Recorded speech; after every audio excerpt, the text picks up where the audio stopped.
Priscilla Barrera with the Investing News Network, and here with me today is Sid Rajeev, who's Head of Research at Fundamental Research. Sid, thank you so much for joining us today. Thanks for having me. All right, so we are here at VRIC. You just gave a presentation about electric vehicles, battery metals. How are you finding investor sentiment towards the battery metal space this year? Well, I think to start off, the sentiment is relatively weak, and that's because all the key inputs for the batteries, they are in a supply surplus now. And what that means is that there is enough supply. Supply is higher than demand. So since there's no immediate shortage of any of these metals out there, or the inputs out there, the sentiment is quite weak. That said, we are extremely bullish on the EV, electric vehicle space, and we believe that all four main inputs, which is the lithium, cobalt, graphite, and nickel, they all have long-term solid supply-demand fundamentals that should bring prices higher. Right, and speaking about electric cars, it seems investors have been bombarded with forecasts, EV sales growing. What is your short-term and long-term expectations in terms of electric vehicle demand? For sure. Over the last decade, battery costs are down 85%. Previously, I think a few years ago, the battery price versus the retail price of a car was 50%. Right now, it's about 35%. By 2025, it's expected that the price of battery versus car will be 25%, which means, in the next 3-4 years, battery cars will be priced comparable to conventional cars. That's when the demand for EVs will pick up. Last year, about 5 million cars were sold. The demand, expected demand consensus is about 23 million vehicles by 2030. Bloomberg actually says 30 million by 2030. So with that exponential growth, we think the demand for all these inputs will grow significantly as well. Right, so talking specifically about the battery metals, which one do you think will outperform in 2020 and why? Yeah, so what we need to look at is the different types of batteries out there. There are mainly 5 types, but on that, the top 2, the NMC, which is the nickel, manganese, cobalt, and the LFP, lithium iron phosphate, which is mostly used in China. There's a shift from LFP to NMC. What that means is LFP has only lithium, no nickel, cobalt. There's a shift to NMC, which is nickel, cobalt, lithium, and graphite. All 4 are used. More than 75% of the batteries will come from NMCs. So if you look at the supply demand, we think over the next 10 years, except nickel, so lithium, cobalt, and graphite, we're going to see a 150% increase in demand. Nickel, we're going to see a 35% increase in demand. There is a supply chain bottleneck in all the commodities for long term. But in terms of which commodities will do well, I would rank cobalt first, nickel second, graphite third, and lithium fourth. That is because we're going to see a supply deficit sooner in cobalt and later on in lithium.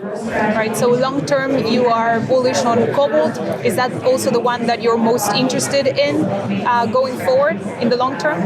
We are interested in across the board, all the 4 inputs, because we think that projects, high quality projects, high grade projects that can produce materials that can be provided to the battery space, those kind of companies will do well. So rather than investing in a specific commodity, we advise people, investors, to focus on these companies that would be ideal for big miners, big battery companies, technology companies in general, so they can acquire them early at cheap valuations and secure stable long-term supply.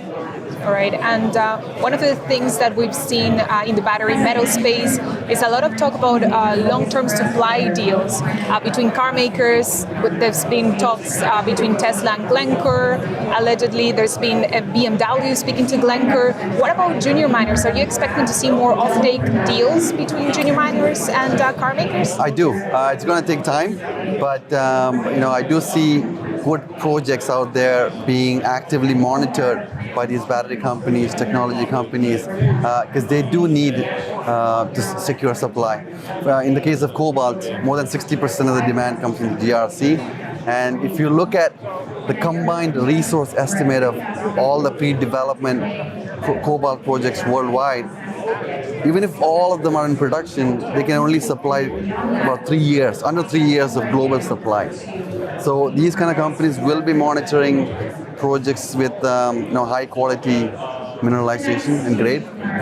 All right, and for investors that might be interested in the battery metal space, what do you think are some key factors they should look at when choosing a company that's operating in the space? Number one is it has to produce something that's used by the battery. If you look at the nickel space, the graphite space, it's a huge market already, but only a portion of that segment can be used for batteries. So as investors, you should be looking at companies that have done tests which kind of indicate that they can be used by batteries.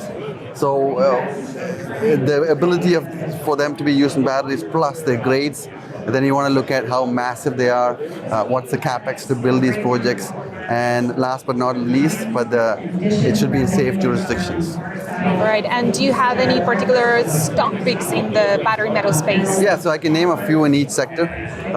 In cobalt, my favorite is Fortune Minerals on the TSX FT. They are the largest primary cobalt resource holder, advanced stage project. The deposit also has a million ounces of gold. In terms of nickel, I can name two names. One is Giga Metals, 5 billion pounds of nickel, huge sulfide project worldwide. Again, advanced stage project, currently trading at just 16 million market cap. And then another name in the nickel space is Grid Metals.